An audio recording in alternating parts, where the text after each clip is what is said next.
નમઃ શિવાય. ધર્મલોકમાં આપનું સ્વાગત છે. હું છું કૃષ્ણા. ભગવાન ભોલેનાથ આદિ અનાદિ છે. તેમની પૂજા આરાધના કરવાથી ભક્તોની દરેક મનોકામના પૂર્ણ થાય છે અને તેઓ જલ્દી પ્રસન્ન થનારા દેવતા હોવાથી જો તેમના પર થોડો અભિષેક કરવામાં આવે, બિલ્વપત્ર ચડાવવામાં આવે તો ભક્તોનો બેડો પાર થઈ જાય છે. તેમના દર્શનનો કોઈ જ સમય નથી. કોઈ પણ સમયે તમે ભોળેનાથના દર્શન કરી શકો છો. તેવા ભોળાનાથના ધામના દર્શન કરીશું ધર્મલોકમાં.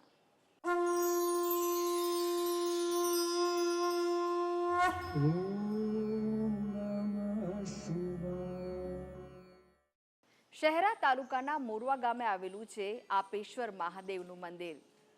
આ શિવલિંગ માટે એવું કહેવાય છે કે તે આપમેળે ઉદ્ભવ થયું હતું. તેના કારણે આપેશ્વર મહાદેવ તરીકે પ્રચલિત થયું. ભક્તોનું કહેવું છે કે આ મહાદેવના દર્શન માત્રથી તેમની દરેક મનોકામના પૂર્ણ થાય છે. શહેરા તાલુકાના મોરવા ગામમાં વર્ષો જૂનું પૌરાણિક આપેશ્વર મહાદેવનું મંદિર આવેલું છે, જેનું શિવલિંગ આપમેળે પ્રગટ થયું હોવાનું કહેવાય છે અને તેથી જ આ મહાદેવ આપેશ્વર મહાદેવ તરીકે ઓળખાયા. અહીં દર્શન માટે આવતા ભક્તોની દરેક મનોકામના મહાદેવ પૂર્ણ કરે છે. ભગવાન શિવની આરાધના માટે શ્રાવણ માસ એ શ્રેષ્ઠ માસ કહેવાય છે, કારણ કે એવું માનવામાં આવે છે કે શ્રાવણ મહિનામાં ભગવાન શિવ જલ્દી પ્રસન્ન થાય છે અને તમામ મનોકામનાઓ પૂર્ણ કરે છે.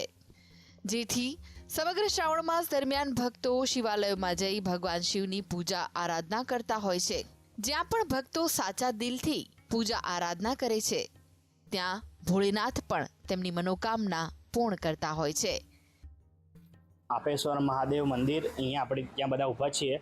અહીંયા હું રોજ અહીંયા દર્શન કરવા આવું છું ડેલી. અહીંયા બહુ આ મંદિરનું બહુ મહત્ત્વ છે અને વિશેષ મહત્ત્વ છે. જેમ આ મંદિર શિવલિંગ છે તે આપમેળે આપણને મળી આવેલું છે, તેથી મંદિરનું આપેશ્વર મહાદેવ છે. અને આજુબાજુના ગામના બહુ ભક્તો આવે છે. શિવરાત્રિનું આખી રાત પૂજા ચાલે છે. શ્રાવણ મહિનામાં અહીંયા પગ મૂકવાની જગ્યા પણ નથી મળતી. આ મંદિર એક બહુ જૂનું પૌરાણિક છે. આ તો આપણે કલર કામ કરીશું એટલે આપણને નવીન લાગે છે, બાકી આ મંદિર બહુ જૂનું અને પૌરાણિક છે. આ મંદિર આપેશ્વર મહારાજનું છે ને અમે મોરવા જતા આવતા દર્શન કરવા આવીએ છીએ ને અમે માનતા પણ રાખેલી, તો અમારી માનતા પણ પૂરી થઈ ગઈ છે. એમ પંચમહાલ જિલ્લાના શહેરા તાલુકાના મોરવા ગામમાં ઉજળા તરફ જતા રોડ ઉપર વર્ષો જૂનું પૌરાણિક આપેશ્વર મહાદેવનું મંદિર છે. આ મંદિરનું નામ આપેશ્વર એ માટે પડ્યું કારણ કે અહીંનું જે શિવલિંગ છે તે સ્વયંભૂ આપમેળે પ્રગટ થયું હતું. આ મંદિરમાં આમ જોઈએ તો નવું લાગે, પણ ખરેખર તો આ મંદિર વર્ષો જૂનું છે. જે જૂનું મંદિર હતું તેની જગ્યાએ અહીંના સ્થાનિકોના ખર્ચે મંદિરનું નવીનીકરણ કરવામાં આવતા આ મંદિર આવું દેખાઈ રહ્યું છે. આ મંદિરે મોરવા, રેણા, ગોકળપુરા, વક્તાપુરા સહિતના આસપાસના ગામોમાંથી અને દૂર દૂરથી લોકો દર્શન માટે આવતા હોય છે અને મહાદેવજીની પૂજા અર્ચના કરીને ધન્યતા અનુભવતા હોય છે. અહીં ભક્તો શ્રદ્ધાપૂર્વક જે કંઈ મનોકામનાઓ લઈને આવે છે તે મનોકામના મહાદેવજી પૂર્ણ કરે છે. લોકવાયકા અનુસાર આપેશ્વર મહાદેવનું એ મહત્વ છે કે જ્યારે વરસાદનું આગમન ન થતું હોય અને પાક સુકાતો હોય, દુષ્કાળ જેવી પરિસ્થિતિનું જો નિર્માણ થાય ત્યારે ગામની મહિલાઓ અને પુરુષો એકસાથે ભેગા મળી કૂવામાંથી પાણી ખેંચીને તે પાણી મંદિરમાં લાવી શિવલિંગ અને માતા પાર્વતીના સ્વરૂપને પાણીમાં ડૂબાડવામાં આવે ત્યારે ભગવાનની કૃપાથી વરસાદ અચૂક થાય છે.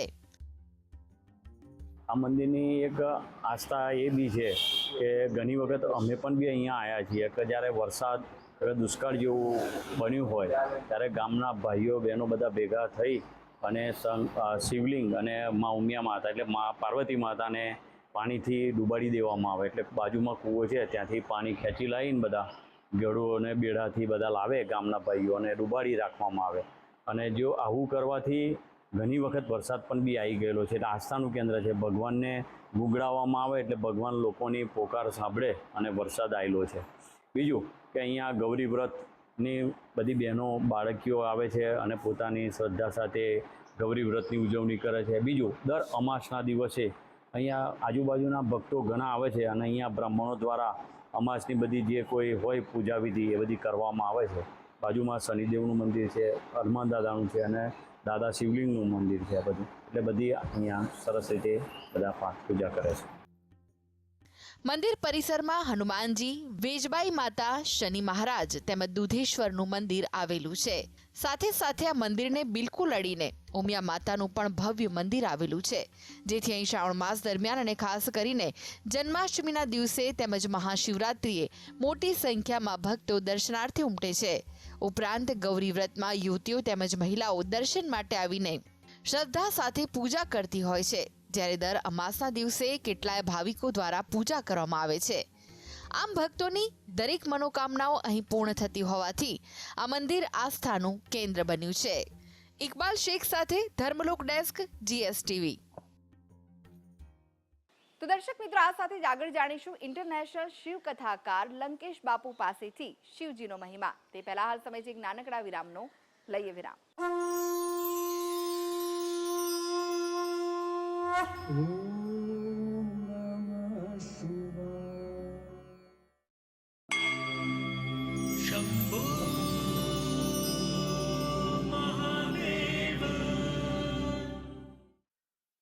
हरि ओम नमः शंभवाय च मयो भवाय च नमः शंकराय च महेश्वराय च नमः शिवाय च शिवतराय च हर हर महादेव. जय काशी विश्वनाथ, अनाथ नाथ विश्वनाथ, महादेव महादेव महादेव. महादेवને પ્રસન્ન કરવા માટે અનેક સ્તોત્ર, અનેક ગાથા છે, પણ આજનો વિષય ખૂબ જ મહત્વનો છે અને આ વિષય છે શિવજીના ચિહ્ન જેવા કે ત્રિશૂલ, ધનુષ્ય, ડમરુ, રુદ્રવીણા. અનેક આ વિષય ઉપર આજે ચર્ચા કરવી છે. ભગવાન શિવજી સર્વશ્રેષ્ઠ, બધા પ્રકારના અસ્ત્ર શસ્ત્ર એ વિધાતા છે. દરેકના વિધાતા એ મહાદેવ છે. શિવ ધનુષ, શિવજીના જે ધનુષ્યનું નામ હતું એનું નામ પિનાક. પિનાક ધનુષ ખૂબ જ તાકાતવર. પૌરાણિક સમયમાં મહાદેવના આ બે અસ્ત્રો હતા, એક તો પિનાક ધનુષ અને બીજું ત્રિશૂલ. પિનાક ધનુષનું તો આપણે રામાયણની અંદર કથા સાંભળેલી છે. મહાદેવે આ ધનુષ પરશુરામને આપ્યું હતું અને જ્યારે પરશુરામને ખ્યાલ આવ્યો કે આ મારું શિવજીનું ધનુષ કોને તોડ્યું, ત્યારે ભગવાન પરશુરામ તપમાંથી ઊભા થઈને વિદેહી રાજ જનકની નગરીમાં આવ્યા હતા. આ જે નામ છે એ પિનાક ધનુષ. આ પિનાક ધનુષથી ભગવાન પરશુરામે 21 વખત આ પૃથ્વી ઉપર વિજય પ્રાપ્ત કરેલો હતો. જ્યારે પણ શિવજીના તમે દર્શન કરો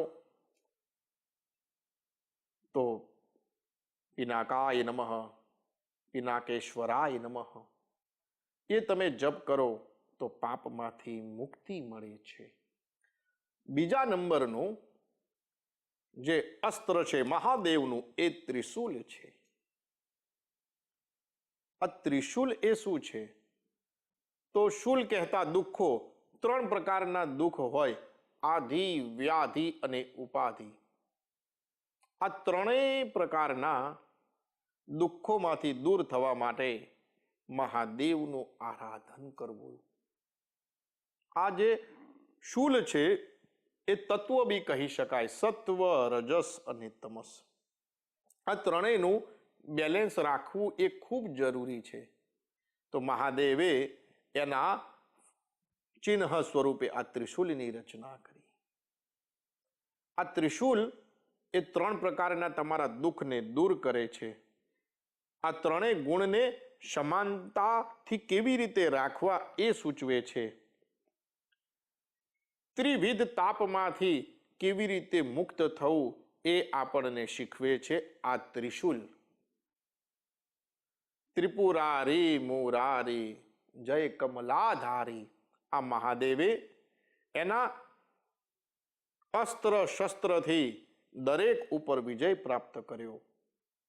ત્રણેય લોક ઉપર પણ એને વિજય પ્રાપ્ત કર્યો. 3 જે અસુર હતા એ હજારો વર્ષે એક જ સેકન્ડના ઘણા નાના ભાગની અંદર એક જ સીધી લીટીમાં આવે અને એક જ ધનુષ્યથી આ ત્રણેયને જો વિધે તો જ આનો નાશ થાય એવો હતો. ત્યારે પણ આ મહાપુરુષ દેવાદિદેવ મહાદેવ મહાયોગી એને આ ત્રિપુરાર એનો સંપૂર્ણ નાશ કર્યો. ત્યારથી મહાદેવ ત્રિપુરારી કહેવાયા. મહાદેવને ડમરું, મહાદેવે ડમરું કેમ પસંદ કર્યું? તો આની ખૂબ જ એક રોચક કથા છે.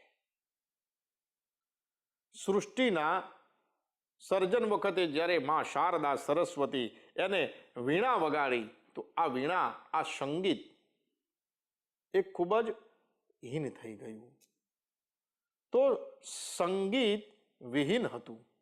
તો ત્યારે મહાદેવે ડમરું વગાડેલું, અને ડમરું જે વગાડેલું એમાંથી 14 સૂત્રોની રચના થઈ. જે સૂત્ર છે ऐ उन रुलरुक ए ओंग ए अच है वरत लड़त जम गणनम जब्बई गणदस जब गणदस खप छ ठ थ च ट तव कप्पई सससर हल इति महेश्वरानी सूत्राणी. આ સૂત્ર ઉપરથી સંસ્કૃતની રચના થઈ, અને એવું કહી શકાય કે આ સંસ્કૃતની રચના નૃતાવસાને નટરાજ રાજો નનાદ ડક્કામ નવ પંચવારમ ઉદ્દર્તુ કામઃ શંકાદિ સિદ્ધાન એતદ વિમર્શે શિવ સૂત્રજાલમ.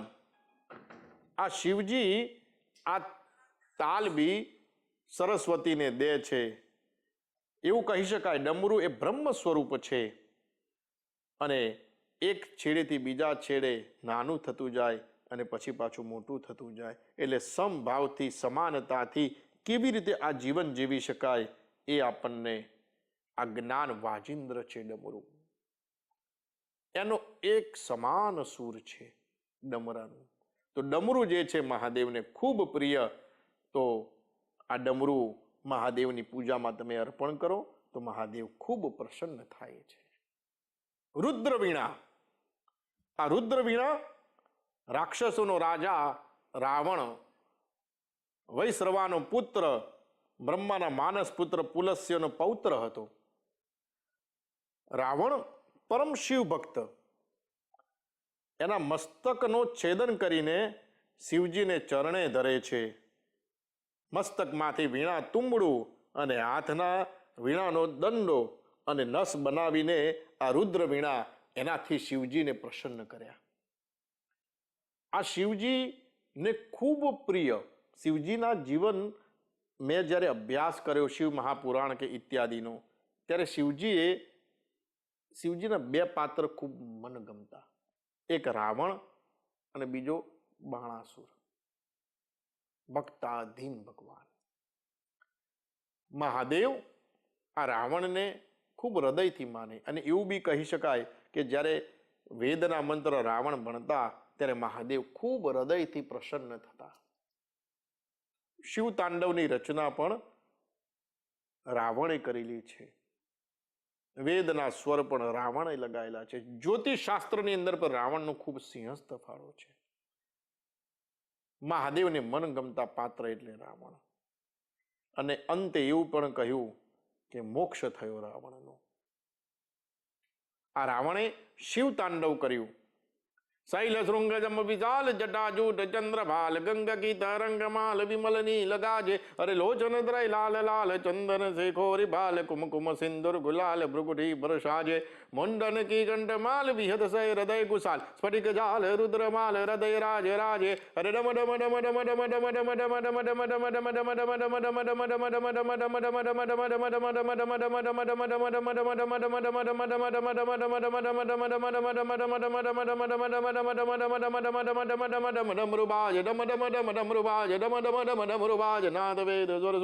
શંકર મહારાજ આજ તાંડવ નાચે રજી રે ભોલે મહારાજ આજ તાંડવ નાચે જટાટવી ગલજ્વલ પ્રવાહ પાવિત સ્થલે ગલે વલંબે લંબિતામ ભુજંગ તુંગ માલિકામ ડમડ ડમડ ડમડ ડમન્ની નાદ વડ્ડમર્વયમ ચકાર ચંડ તાંડવમ તનોતુ નઃ શિવ શિવમ. જટાકટાહ સંભ્રમ બ્રહ્મનિલિંપ નિર્જરી વિલોલવીજીવલ્લરી વિરાજમાન મૂર્ધની દગદ દગદ દગજ્વલલ્લલાટપટ્ટ પાવકે કિશોર ચંદ્રશેખરે રતિ પ્રતિક્ષણમ મમ ધરાધરેન્દ્ર નંદિની વિલાસ બંધુ બંધુર સ્ફુરદ્દિગંત સંતતિ પ્રમોદમાન માનસે કૃપા કટાક્ષ ધોરણે નિરુદ્ધ દુર્ધરાપદિક ક્વચિત ચિદંબરે મનો વિનોદ મેતુ વસ્તુ જટાભુજંગ પિંગલ સ્ફુરત ફણા મણિપ્રભા કદંબ કુંકુમદ્રવ પ્રલિપ્ત દિગ વધુમુખે મદાંધ સિંધુ રસપુરદ્વગુત્તરીય મે દુરે મનો વિનોદ મદભુતમ વિભરતુ ભૂતભર્તરી સહસ્રલોચ પ્રભુત્ય શેષલેખ શેખર પ્રસૂન ધૂલ ધૂરણિ વિધુસરાંગી પીઠ ભુજંગ રાજમાલયાની બદ્ધ જાડ જૂટક શ્રીએ ચિરાય જાય તમ ચકોર બંધુ શેખર લલાટ ચત્વરજ્વલદ્દનંજા સ્ફુલિંગપાની પીત પંચસાયકમ નમન નિલિંપ નાયકમ સુધામયુક લેખયા વિરાજમાન શેખરમ મહાકપાલી સંપદે શિરો જટાલ મસ્તુર કરાલ ભાલ પટ્ટિકા દગદ દગદ દગજ્વલદ્દનંજયા ધરિકૃત પ્રચંડ પંચસાયકે ધરાધરેન્દ્ર નંદિની કુચાગ્ર ચિત્રપત્રક પ્રકલ્પનિક શિલ્પની ત્રિલોચને મતિરિ મમ નવીન મેઘ મંડલી નિરુદ્ધ દુર્ધર સ્ફુરત કુહુની શિત્ય નિત્તમ પ્રબંધ બંધુ કંદર નિલિંપ નિર્જરી ધરસ્તનોત કૃતિ સિંધુર કલા નિદાન બંધુર શ્રિય જગંધુરંધર પ્રફુલ નીલ પ્રંગજ પ્રપંચ કાલી મચ્છટા વિડંબી કંડ કંદરા રુચિ પ્રબંધ કંદર સ્મરચ્છિદમ પૂરચ્છિદમ ભવચ્છિદમ ખચ્છિદમ ગજતિ દાંત કચ્છિદમ તમંત કચ્છિદમ અખર્વ સર્વ મંગલા કલા કદમ મંજરી રસ પ્રવાહ માધુરી ઇન્દ્રમણા મધુવ્રતમ સ્મરાંતકમ પુરાંતકમ ભવાંતકમ મખાંતકમ ગજાંતકાંત કાંતકમ તમંત કાંતકમ જયત્વા દેબ્ર વિભ્રમ બ્રહ્મદ ભુજંગ મસ્ફુરત દગદ દગદ વિનિર્ગમત કરાલ ભાલ હવ્યવર દિમિદ દિમિદ દિમિદ દિન મૃદંગ તુંગ મંગલ ધ્વનિ ક્રમ પ્રવર્તિત પ્રજન દાંડવ શિવ દર્શદ વિચિત્ર તલભય ભુજંગ મુક્તિ કસ્રજો ગરિષ્ઠ રત્ન લોશયો સુદ વિપક્ષ પક્ષયો દ્રોણારવિંદ ચક્ષુષુ પ્રજા મહી મહેન્દ્રયો શમમ પર્વત યર્મહ કદા સદા શિવ કદા નિલિંપ નિર્જરી નિકુંજ કોટ રેવજન ભક્ત દુર્મતિ સદા શિરસ્ત મંજલીવન મુક્ત લોલ લોચનો લલામ ભાલ લગ્ન કા શિવેતિ મંત્ર મુચ્ચરણ કદા સુખી ભવામ્યહમ ઈદમ હિ નિત્યમેવ મુક્તમુત્તમોત્તમમ સ્તવમ પઠન સ્મરમ ભુવનરો વિશુદ્ધિમેતિ સંતરમ હરે ગુરુષુ ભક્તિમાશુ યાતિના યથાગતિ વિમોહને દેહિનમ તુ શંકરસ્ય ચિંતનમ પૂજાવસાન સમય દશવક્ત્ર ગીતમ યહ શંભુ પૂજનમિદમ પ્રતિ પ્રદોષે તસ્ય શિરમૃત ગજેન્દ્ર તુરંગ યુક્તમ લક્ષ્મી સદેવ સુંગિમ પ્રદદાતિ શંભૈતિ રાવણ કૃતમ શિવતાંડવ સ્તોત્રમ સંપૂર્ણમ નમઃ પાર્વતી પતય હર હર હર મહાદેવ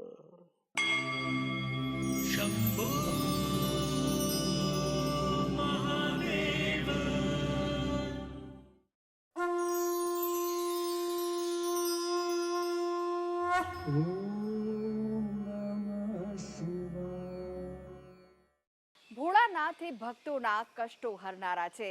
ભક્તો જે કંઈ પણ માંગે તે કંઈ પણ વિચાર્યા વિના ભોળાનાથ તેમને આપી દે છે અને એટલે જ કદાચ તેઓ ભોળેનાથ કહેવાય છે. તો ચાલો દર્શન કરીએ ભોળાનાથના એક એવા ધામના જ્યાં ઉમટી રહ્યું છે શ્રદ્ધાનું ઘોડાપૂર.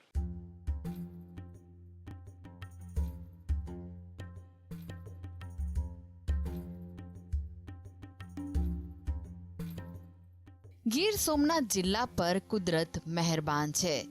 પ્રકૃતિથી છલોછલ આ પંથકમાં અનેક પૌરાણિક શિવાલયો આવેલા છે. જો કે ગીરગઢડા નજીક આવેલું ટપકેશ્વર શિવાલય અલાયદું છે. પૌરાણિક કાળથી અહીં ગુફામાં દેવાધિદેવ બિરાજમાન છે. ગુજરાતના અમરનાથ તરીકે જાણીતા આ શિવધામે ભક્તો શ્રાવણ માસમાં વિશેષ પૂજા કરે છે.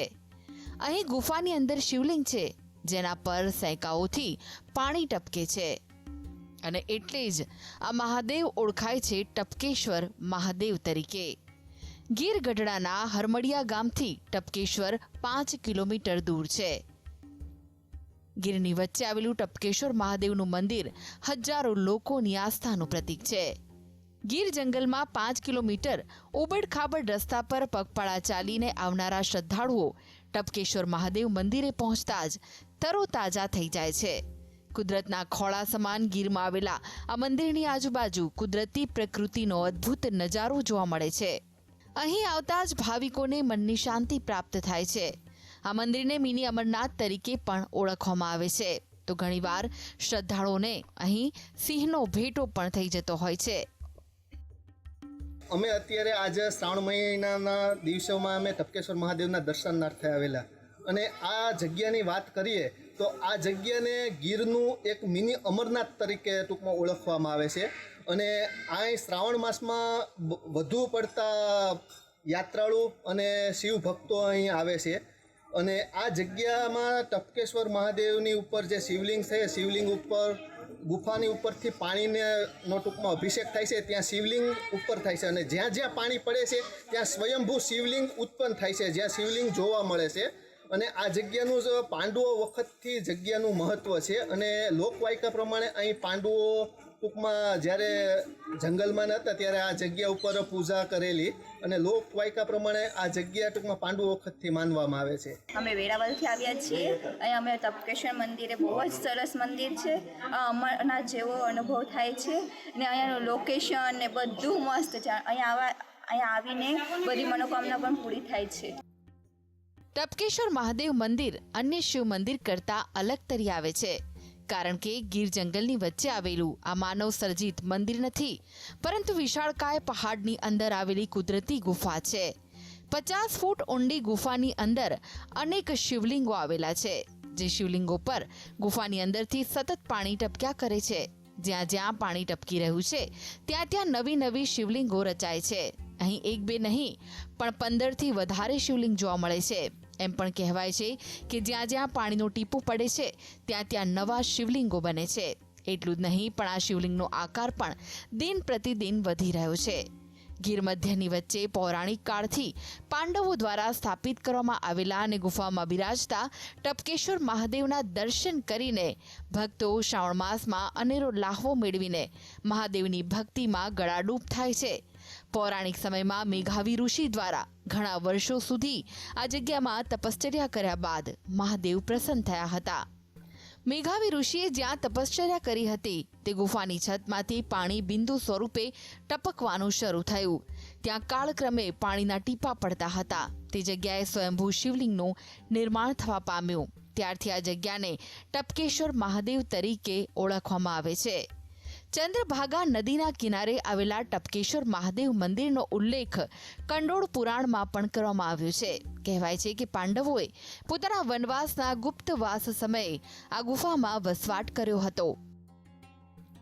અહીંયા જૂના મઠમાં શિવાનંદ બાપુએ તપ કરેલ છે. બ્રહ્માનંદ બાપુ, ગજાનંદ બાપુ, લક્ષ્મણાનંદ બાપુ અને પછી 5મો વિમલાનંદ બાપુ.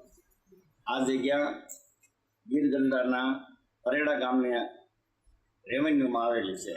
ટપકેશ્વર મહાદેવ અહીંયા જ્યારે પાંડવો અજ્ઞાતવાસમાં આવેલ ત્યારે કુંતામા સાથે હતા. એટલે કુંતામાને શિવ પૂજા કરવાનું નિયમ હતું. એટલે અર્જુને કૃષ્ણ ભગવાનને કીધું કે કુંતામાને અમારે બધાને ગુફામાં રહેવાનું છે, અજ્ઞાતવાસમાં રહેવાનું છે. આ ગુફા આગળની ગુફા જૂનાગઢ ગિરનારમાં નીકળે છે.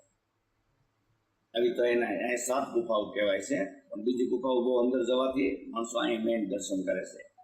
આ ગુફામાં કુંતામાને વ્રત હોવાથી ચંદ્રભાગા નામના નદી ગંગાજી અહીંયા પ્રગટ કર્યા. ગુપ્ત ગંગા તરીકે જ્યાં ચંદ્રભાગા નદીનું ટીપું પડશે એના શિવલિંગ બનશે.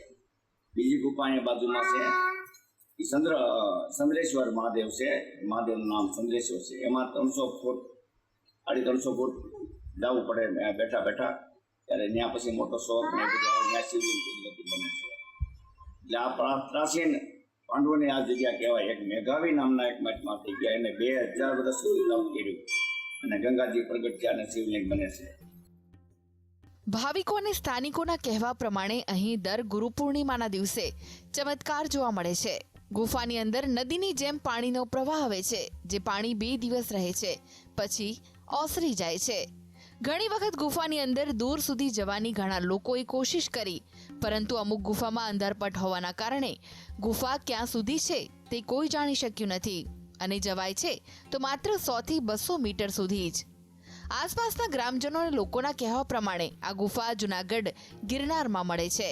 એમ પણ કહેવાય છે કે દુષ્કાળના વર્ષોમાં પણ ટપકેશ્વર મહાદેવ મંદિરની ગુફામાં પાણી ટપક્યા કરે છે.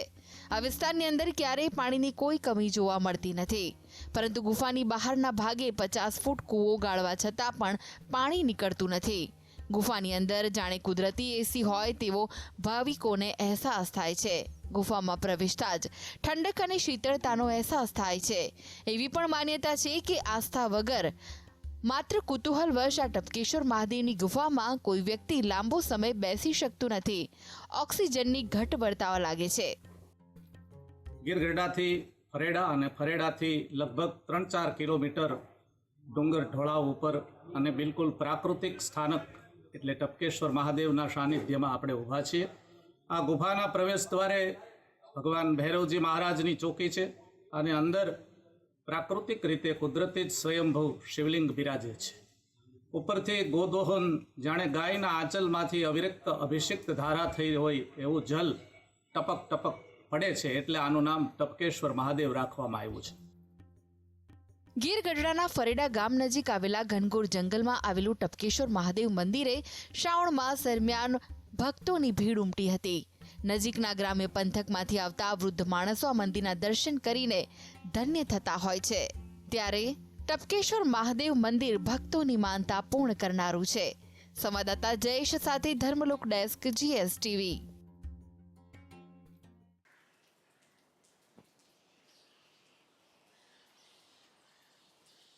દર્શક મિત્રો, ભોળાનાથની પૂજા જન્માંતરના ફેરામાંથી મુક્તિ અપાવનારી છે.